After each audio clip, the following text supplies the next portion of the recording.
독생자 예수 그리스도를 믿는 자라는 제목으로 우리 하나님의 말씀을 증거하겠습니다.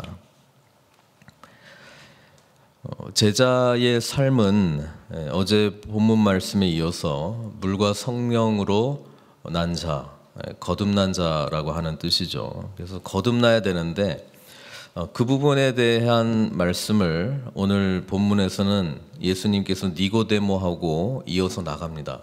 그래서 오늘 모든 크리스찬 아닌 사람들도 사실 잘 아는 요한복음 3장 16절의 말씀이 나오거든요. 하나님이 세상을 이처럼 사랑하사 독생자를 주셨으니 이는 그를 믿는 자마다 멸망하지 않고 영생을 얻게 하려 하심이라.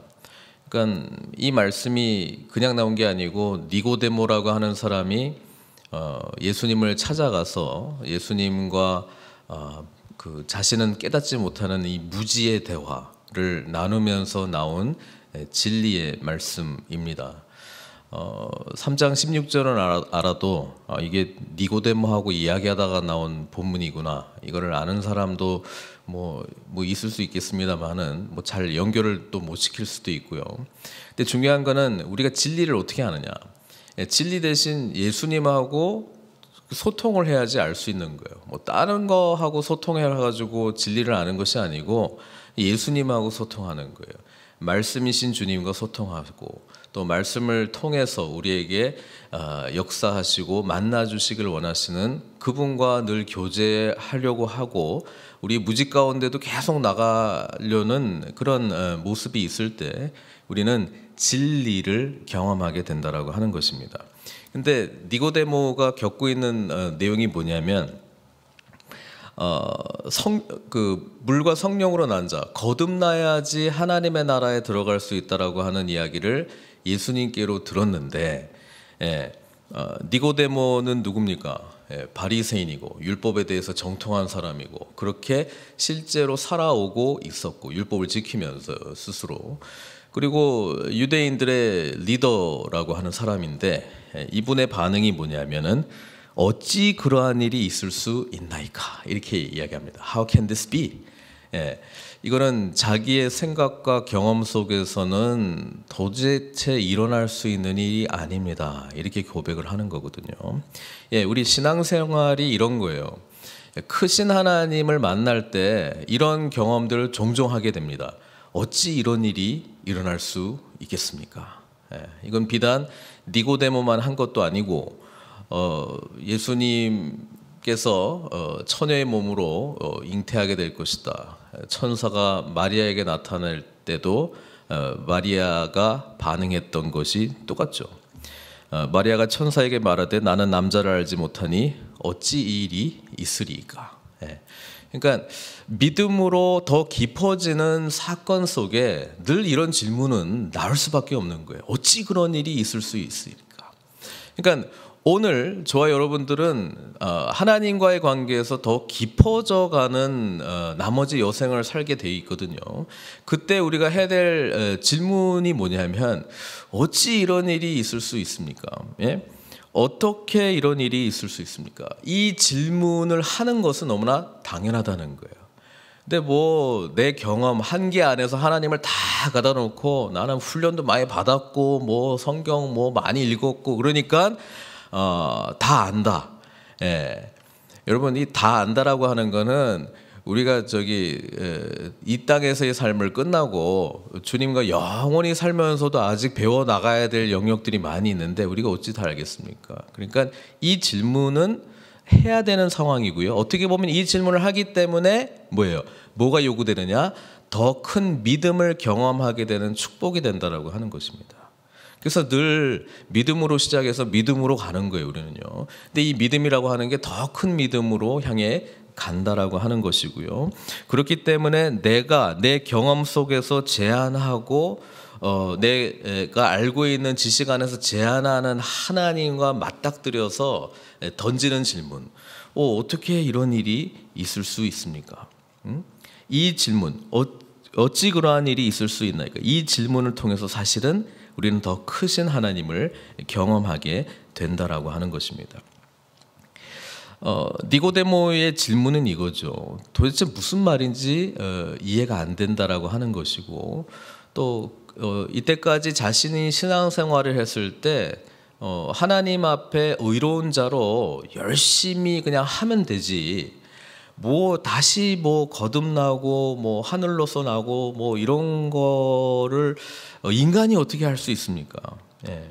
우리 주님께서도 하셨던 말씀, 제자들이 도대체 이해를 못하니까 마가복음 10장 27절에도 사람으로서는 할 수 없으되 하나님으로서는 그렇지 아니하니 하나님으로서는 다 하실 수 있느니라. 우리는 이 예수 그리스도를 믿는 이 사건부터 그리스도의 사람이 된다라고 하는 것, 이 구원의 총체적인 모든 내용은 전부 하나님께서 행하시는 일이다. 그러니까 이 고백이 분명해야 돼요.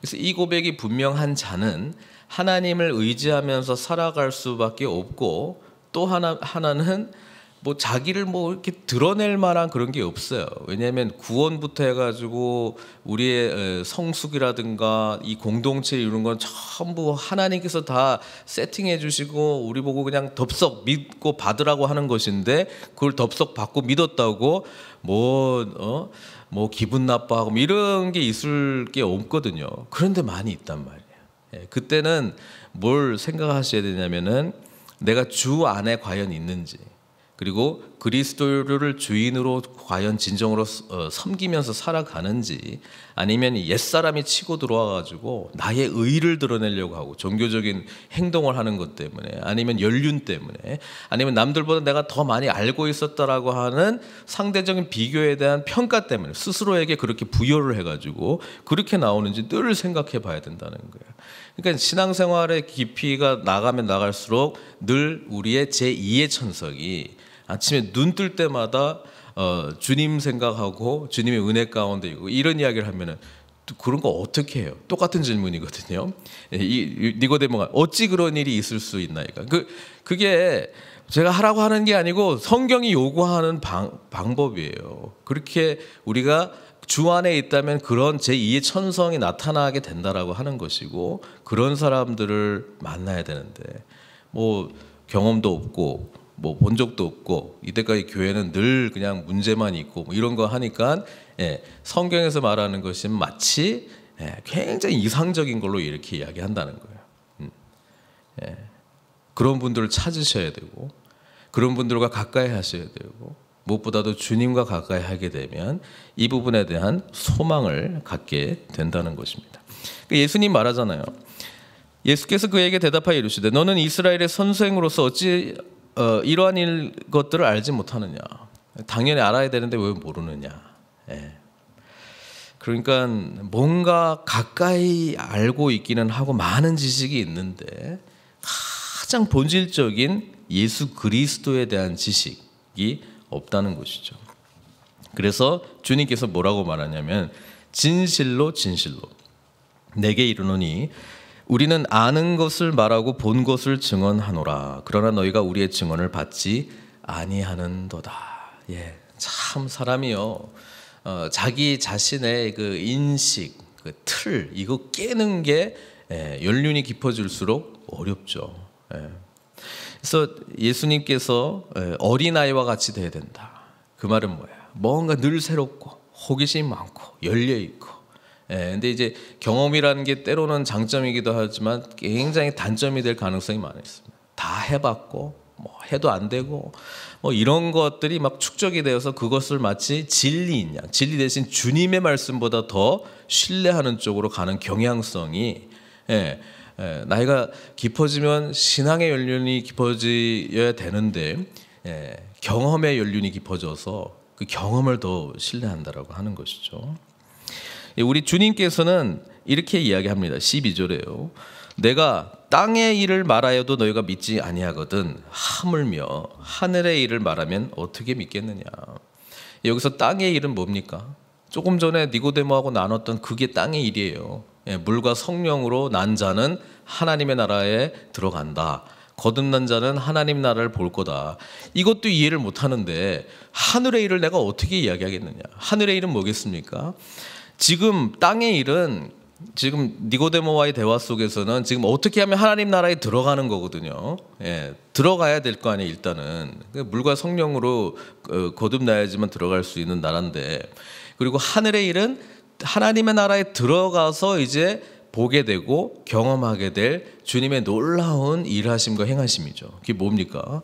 앞으로 십자가에서의 죽으심, 부활, 승천, 그리고 주님께서 하나님 우편에 앉아 계시면서 성령님을 보내주시는 것, 그리고 다시 오셔서 주님의 나라를 완성시킬 이 모든 것, 이 총체적인 것, 예, 이거를 어떻게 네가 지금 이해를 하겠느냐. 지금 거듭나야 들어가는 이 하나님의 나라에 대한 이해가 없는데 그 이야기를 지금 하고 있습니다. 그러면서 주님께서 말씀하시는 게 13절, 나는, 예? 하늘에서 내려온 자, 예, 하늘에 있다가 온 사람이기 때문에 자이기 때문에 이거를 안다는 거예요. 자세히 안다는 거예요. 그것 때문에 나는 보내심을 받았다는 것을 알고 있고, 우리 아버지의 뜻이 무엇인지를 알고 있고, 내가 이 땅에서 내가 뭘 해야 되는지를 알고 있고, 그런 이야기를 하고 있거든요.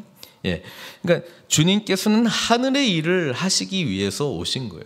그 하늘의 일이 바로 우리들에게는, 예, 하나님 나라에 관한 일이 되는 것이죠. 그래서 주님은 늘 이것을 이야기를 하고 이것을 위해서 준비된 자가 되기를 원했고, 이것을 하기 위해서 우리가 믿음의 삶을 사는 것이 무엇인지, 왜 구주로서의 예수 그리스도 주님의 뜻을 온전히 순종하는 왕으로 모시고 살아가야 되는지, 또 하나님 나라의 백성으로 살아간다라고 하면 정말 하늘에서 성삼위 하나님께서 이루시는 그 공동체를 우리도 이룰 수 있다라고 주님께서 기도하셨고, 실제로 그렇게 될 때에 하나님의 놀라운 은혜가 우리 가운데 나타날 것이다라고 이야기했고, 그러기 위해서 하나님의 선하심, 하나님의 성품, 이 모든 것들이 이 그리스도의 몸된 공동체 안에서 나타나야 되고, 그러니까 우리가 그냥 주일날에만 예배드리는 이거를 떠나서 그냥 그 삶 자체가 하나님을 향한, 이웃을 향한 하나님의 선하심을 드러나고 온 인류, 온 우주 만물의 회복을 일으키는 그런 사람들로 하나님께서 쓰시기를 원하신다. 이 이야기는 아직 못하는 거예요. 아직 지금 그 하나님 나라에 들어가는 것 자체가 지금 이해가 안 되고 있기 때문에. 그렇죠. 그래서 성경에 대해서 박식하니까 성경에 있는 이야기를 하나 딱 던져주는 거예요. 성경의 모든 이야기가 주님을 향한 이야기인데 그 중에 하나 딱 던져주는 거예요. 네가 잘 모르는 것 같은데 내가 하나 딱 던져줄게. 그러면서 던져준 이야기가 14절, 모세가 광야에서 뱀을 든 것 같이 인자도 들려야 하니. 이 이야기를 딱 하니까 듣기를 바라는 마음으로 했겠죠. 예. 이는 그를 믿는 자마다 영생을 얻게 하려 하심이라. 그러면 우리가 지금 모세가 광야에서 뱀을 든 사건을 또 알아야 또 이 이야기를 또 알 거 아니에요. 자, 이거는 민수기 21장에 나오는 내용이죠. 예? 성경 여러 번 읽으셨으니까 잘 아실 내용이죠. 그렇죠?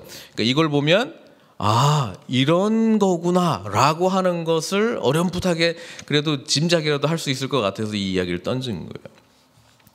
자, 민수기 21장은 이제 약속의 땅에 이제 거의 이제 코앞에 이제 들어가려고 다 가까이 왔어요. 그렇죠? 예, 그런데 민수기의 내용은 백성들은 끊임없이 원망을 합니다. 원망을 해가지고 하나님께서 불뱀을 보내주셔가지고 이 불뱀에 물린 자마다 다 죽습니다. 죽어가고 있습니다. 그래가지고 잘못했다고 또 백성들이 이제 막 용서해달라고 하니까 모세가 기도를 하잖아요. 그러니까 이 놋뱀을 만들어가지고 장대에 달아가지고 딱 세웠어요. 그래서 하나님께서 뭐라고 말씀해 주셨냐면은 누구든지 이 장대에 달린 놋뱀을 쳐다보기만 하면 어떻게 된다고요? 산다 그랬어요. 예. 그러면 그 이야기를 할 때 두 가지 반응이 있겠죠. 참 웃기고 있네. 뭐 뱀 쳐다본다고 놋뱀 만들어 놓은 거 쳐다본다고 내가 살아? 이렇게 해서 안 쳐다보고 죽어가는 사람도 있을 거고, 또는 쳐다보고 살아난 사람도 있을 거예요. 이때 백성들이 뭐 노력해가지고 한 게 뭐 있어요? 하나도 없어요. 그냥 하나님께서 세팅해 놓으신 거 그거 그냥 받고 덥석 받고 그냥 믿음으로 쳐다보기만 하면 되는 거예요. 예수님의 오심도 이와 똑같다는 거예요. 물과 성령으로 거듭나는 것도 똑같다는 거예요. 그래서 이 이야기를 제대로 이해하면 이 주님께서 어떻게 구원을 행하실까를 알게 될 거라는 거예요. 근데 21장을 조금 좀 더 보려고 그래요. 그래서 민수기 21장 1절부터 제가 좀 읽어볼게요. 9절까지 지금 나왔는데, 어떤 상황이냐면 네겝에 거주하는 가나안 사람 곧 아라세 왕이 이스라엘이 아다림 길로 온다 함을 듣고 이스라엘 쳐서 그중 몇 사람을 사로잡은지라. 이스라엘 백성들은 끊임없이 이 약속의 땅으로 들어가긴 하는데 공격받고 있었잖아요. 이스라엘이 여호와께 소원하여 이르되 주께서 만일 이 백성을 내 손에 넘기시면 내가 그들의 성읍을 다 멸하리이다. 그러니까 이스라엘 백성들이 하나님 앞에 소원합니다. 하나님께서 이 백성, 우리를 공격하는 사람들을 다 주시면 우리가 전부 다 싹 진멸하겠습니다. 여호와께서 이스라엘의 목소리를 들으시고 가나안 사람을 그들의 손에 넘기심에 그들과 그들의 성읍을 다 멸하니라. 그러므로 그곳 이름을 호르마라 하였더라. 이야, 승리했구나. 그 다음에 나오는 게 원망이에요. 그러니까 이게 뭐냐면은 승리했다 원망했다, 승리했다 원망했다, 승리했다 원망했다. 이 내용이 계속 반복되는 민수기 이야기. 그 다음에 백성이 호르산에서 출발해 홍해길을 가다 따라 에돔 땅을 우회하려 하다가 길로 말미암아 백성의 마음이 상하니라. 왜냐하면 약속의 땅이 코앞에 있는데 지금 우회해가지고 돌아가거든요. 그러니까 우회해서 돌아가니까 또 그냥 덥고 뭐 먹을 것도 없고 맨날 허구한 날 먹는 게 이 만나고. 그래서 뭐라고 이야기했냐면 5절에 백성이 하나님과 모세를 향하여 원망하되 어찌하여 우리를 애굽에서 인도해내어 이 광야에서 죽게 하는가. 이곳에는 먹을 것도 없고 물도 없도다. 우리 마음이 이 하찮은 음식을 싫어하노라. 그래서 불뱀 보낸 거예요. 이 장면에서는 뭐냐면 이 죄 가운데 있는 백성들은 뭐가 없냐, 하나님을 절대적으로 신뢰하고 왕으로 모시는 자세가 없어요. 그러니까 좋고 안 좋고는 순전히 누구 기준입니까? 자기들 기준이야. 이렇게 하니까 하나님한테 필요할 때는 기도해. 하나님 그냥 여기 싹쓸이 해가지고 우리가 승리하게 주시옵소서 해가지고 그냥 해줬어. 그러면 승리의 기운과 함께 뭐가 들어있냐면은 내가 그래도 열심히 싸웠지. 내가 그래도 이 통솔해가지고 뭐 또 된 것 같지. 그래서 뭐가 살아나냐면은 자기가 살아나. 자기가 살아나면은요 판단하고 비판하고 원망합니다. 반드시 그렇게 돼요. 왜? 뭐 때문에? 자기 의 때문에 그래요.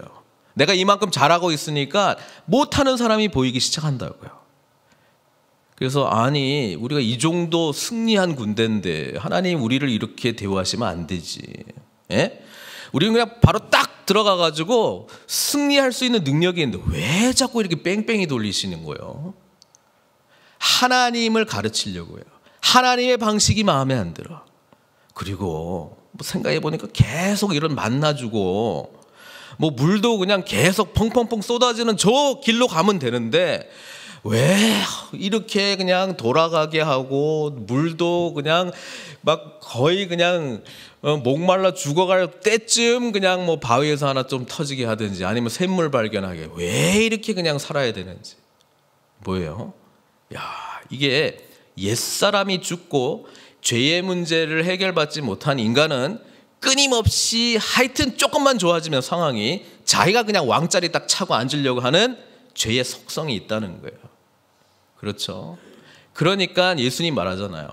너 옛사람으로 백날 그냥 뭐 율법 지켰다 노력해가지고 이런 거 해봤자 조금만 까딱 건드리면 네가 왕자리 차지하면서 불만, 뭐 원망 쏟아내려고 하는 경향성. 그리고 네가 지금은 힘이 없어서 막 쥐어쥐어하고 뭐 순종하는 모습도 있지만은 죄 가운데 있는 네가 완전히 의로운 바리새인처럼 완벽하게 지켰다고 생각하고 파워 있는 자리에 들어가면 너 옛사람의 속성 그대로 드러내면서 통제하려고 하고 네가 하려고 하고 그런 모습 드러낼 거야. 그 이야기 하고 있는 거 아닙니까? 그러니까 하나님의 나라에 들어가려면 그리스도의 통치를 온전히 받아야 되는데 하늘로서 난 자가 아니면은 안 된다라고 하는 이야기를 해주고, 이때 백성들 봐라. 너 그렇게 율법을 잘 알고 하나님의 말씀 잘 알고 있는데 잘 봐라. 이들이 어떻게 해서 구원을 얻었느냐? 그냥 쳐다보기만 해도 구원을 얻었는데 인자가 온 것은 바로 이 놀라운 일시적인 질병 치유, 질병 치유돼가지고 또 원망하다가 결국은 모든 백성들을 다 죽고 여호수아하고 갈렙이 2세들 데리고 들어가는 거잖아요. 그게 민수기 이야기잖아요. 지금 하나님께서는 우리에게 영생을 주시겠다고 약속을 하셨어요. 영생. 그리고 하나님께서는 심판이 아니고 우리를 구원하시기 위함이다라는 말씀을 해주십니다. 그런데 놋뱀 사건을 보면 예수님의 사건하고 거의 유사한 게 뭐냐면, 왜 하필이면 놋뱀을 쳐다보게 했나요? 그거는 하나님의 심판, 죄에 대한 심판의 상징이잖아요. 예수 그리스도께서도 십자가에서 처절하게 죽으셨습니다. 피 흘리시면서 죽었습니다. 그게 뭡니까? 인류의 대표해서 예수님이 죽으신, 죄 때문에 죽으시는 그 장면을 한 거예요. 그러니까 하나님의 심판이 십자가에도 있고요. 우리가 받지 않아서 그렇지. 그리고 뭐예요? 그걸 쳐다보면, 그것을 아멘으로 받고 우리가 믿으면 구원이 주어지는 하나님의 놀라운 은혜와 사랑이 동시에 거기에 다 담겨져 있지 않습니까? 그래서 우리 주님께서도 요한복음의 독특한 표현이에요. 십자가에서의 죽으심을 들림으로 이야기합니다. 왜냐하면 십자가에서 죽으심을 심판과 저주의 개념보다는 이제는 하나님의 능력과 영광과 은혜가 드러나는 사건으로 요한복음은 특별히 묘사합니다. 그래서 십자가에서 죽으실 것을 여러 번 예수님께서 내가 영광에 들어가야 하리니 그렇게 표현을 하세요. 영광에 들어가야 된다라고 하는 걸 십자가에서 죽으심을 그렇게 표현하신단 말이에요. 그리고 그를 믿는 자마다 영생을 얻게 하려 하심이니라. 요한복음에서 정의하고 있는 영생은 뭡니까? 요한복음 17장 3절, 우리 주님께서 이제 그 십자가에서 죽으실 때에 제자들에게 마지막 말씀 14장, 15장, 16장에서 쫙 해주시고 17장에 그들을 위해서 기도하십니다. 기도할 때에 영생에 대한 설명이 있거든요. 영생은 뭐라고요? 곧 유일하신 참 하나님과 그가 보내신 자 예수 그리스도를 아는 것이다. 지식적인 알 말고 경험적으로 알, 인격적으로 만남, 주님과의 진한 인격적인 만남, 그것을 영생이라고 이야기합니다. 왜? 주님 안에 생명이 있기 때문에. 주님 안에 생명이 있기 때문에 그렇습니다. 이것은 주님 안에 생명이 있고 주 안에 있는 자는, 주님께서는 뭐 태초에 계신 분이시기도 하지만 재림하셔서 영원토록 뭐 계실 분이시잖아요. 그러니까 우리가 그분 안에 있으면 그분의 생명이 우리에게 우리 생명이 된다라고 하는 그 말씀이잖아요. 그렇기 때문에 우리가 주님을 계속 깊이 인격적으로 알아야 된다라고 하는 이야기를 해주고 있습니다. 그래서 참된 제자의 삶으로서 독생자 예수 그리스도를 믿는 자라고 하는 의미는 사실 이 모든 것이 담겨져 있습니다. 우리는 그래서 주님을 더 깊이 날마다 알아야 되고요. 주님을 알아가는 과정 속에서 어찌 그러한 일이 있을 수 있습니까? 이 질문은 더 크신, 더 영광스러운, 더욱 우리를 사랑하시는, 더욱 함께 하시는 그 하나님을 알아가는 놀라운 축복의 시간들이 된다라고 하는 것입니다. 그래서 모든 것을 내가 다 알았어 라기보다는 앞으로 더 하나님의 크심을 알아갈 영역이 많다라고 하는 전제 속에서 주님과 비록 니고데모처럼 무지 가운데 있을지언정 주님을 아는, 주님을 더 깊이 경험하고 아는 그 진정한 알을 경험할 때 우리는 뭐예요? 영생의 축복을 온전히 누리게 될 것입니다. 바로 이 은혜가 저와 여러분들에게 충만하시기를 주님의 이름으로 기원드립니다. 같이 기도하겠습니다. 물과 성령으로 거듭난 자는 이제는 독생자 예수 그리스도를 온전히 믿는 것입니다. 이 믿는다라고 하는 것은 일회적인 사건이 아니고요, 끊임없이 주님을 신뢰하는 것입니다. 이 신뢰를 할 때에 우리의 인간적인 한계는요, 어찌 그러한 일이 있을 수 있습니까? 라고 하는 질문을 던질 수밖에 없는 상황으로 우리가 가게 됩니다. 근데 바로 그 순간에 우리는 우리의 제한적이고 우리의 연약하고 우리의 경험과 지식의 한계 속에서 하나님을 가둬버리는 것이 아니라 하나님의 무한 가능을 우리는 초청하는 것입니다. 하나님의 무한 가능을 우리는 부르짖고 찾는 것입니다. 그래서 전능하신 하나님의 은혜를 경험하게 된다라고 하는 것이죠. 여러분, 그런 갈급함으로 오늘 이 아침에 주님을 불렀으면 좋겠고요. 하나님의 무한하신 전능하신 은혜 가운데 우리를 받아주십시오. 우리가 들어가겠나이다. 우리가 하늘의 일을 소망하겠나이다. 그리고 보내주신 독생자 예수 그리스도를 온전히 믿는 믿음 안에서 주님을 더욱더 깊이 알아가기를 소망하나이다. 이 진리를 통해서 주님을 더욱더 풍성히 경험하는 저희들 되게 해주시옵소서. 이렇게 주님께 우리 간절히 기도했으면 좋겠습니다. 우리 주여 한번 부르짖고 기도하도록 하겠습니다. 주여! 사랑의 하나님, 연약한 저희들을 불러주시고 주님의 참된 제자로 삼아주심을 감사드립니다. 오늘 니고데모와의 대화 속에서 하나님께서 왜 독생자 예수 그리스도를 우리에게 보내주셨는지, 그것은 바로 우리를 향하신 놀라운 사랑 때문입니다. 하나님 아버지, 죄 가운데 있는 우리들을 죄로부터 완전히 구원해 주시고 아버지 하나님 풍성한 하나님 나라의 비전을 품고 살아가는 하늘의 일을 말하여도 알아듣고 주님의 뜻에 순종하는 자로 우리를 사용하여 주시기를 간절히 원합니다. 아버지 하나님, 우리의 생각과 지식과 경험 속에서 주님을 제한하는 자들이 아니고, 아버지 하나님, 어찌 그런 일이 있을 수 있습니까? 그 질문 속에서 더 크신 하나님을 경험하는 복된 삶으로 우리를 인도하여 주시옵소서. 오직 예수 그리스도, 독생자 예수 그리스도를 믿는 믿음 안에서 이것이 우리에게 주어지는 줄 믿사오니 더 크신 믿음 주시고 하나님을 더욱더 알아감으로 말미암아 이 영생의 풍성함을 경험하는 저희들 될 수 있도록 주님 축복하여 주시옵소서. 순간순간마다 하루하루마다 살아갈 때에 우리 가정에서나 교회에서나 일터에서나 어디서든지 간에 주님과 동행하는 복된 은혜, 주님을 더욱더 알아가는 축복된 삶을 허락하여 주실 줄 믿고 예수님의 귀하신 이름으로 기도드리옵나이다. 이제는 우리 주 예수 그리스도의 크신 은혜와 하나님 아버지